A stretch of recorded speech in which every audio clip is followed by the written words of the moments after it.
Halo semuanya, perkenalkan kami dari kelompok perancangan dan manajemen jaringan. Pada video kali ini kami akan membahas tentang suatu desain jaringan yang ada di suatu bangunan. Nah, yang pengen tahu bangunan apa dan lebih lengkapnya, tonton video ini sampai akhir ya.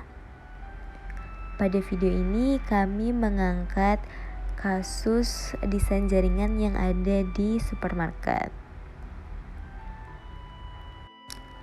Untuk desainnya sendiri seperti ini, kami mengambil contoh satu lantai saja supermarketnya yang sederhana.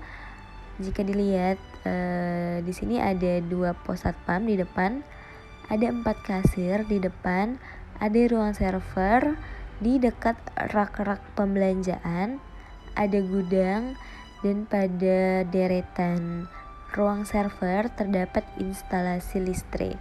Nah, sebelum lebih jauh membahas tentang desainnya, perlu kalian ketahui beberapa hal yang perlu diperhatikan saat membuat desain jaringan. Yaitu yang pertama ada dimensi ruang kerja untuk menentukan instalasi klien dan server seperti berapa klien dan berapa server yang dibutuhkan. Lokasi outlet dan saklar listrik, lokasi pintu dan jendela. Nah, ini penting banget untuk pemasangan kabelnya.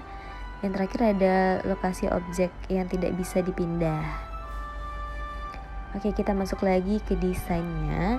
Jika kalian lihat ada 4 kasir di depannya, itu masing-masing kasir terdapat satu device komputer dan kami memasang satu switch untuk 4 device ini.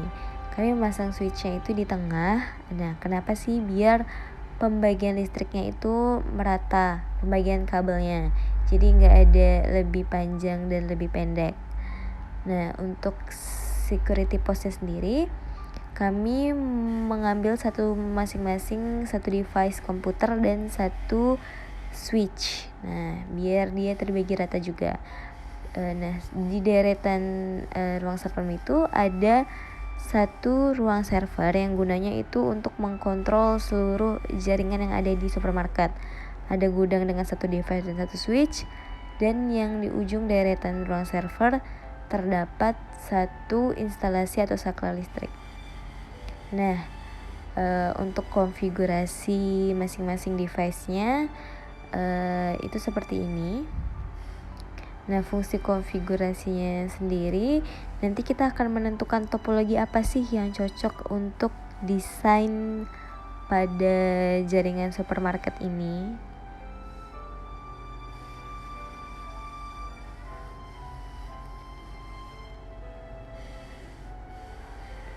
Nah, setelah tadi kita udah ketahui seperti apa sih konfigurasi dari masing-masing device-nya, dan ternyata kami mendapatkan yang paling efektif yaitu menggunakan topologi mesh. Nah, kenapa sih? Karena semua komputer ini dapat terhubung secara langsung dengan komputer lainnya tanpa menggunakan alat penghubung seperti hub. Nah, ini dilakukan karena setiap ruangan di supermarket itu jaraknya lumayan jauh gitu.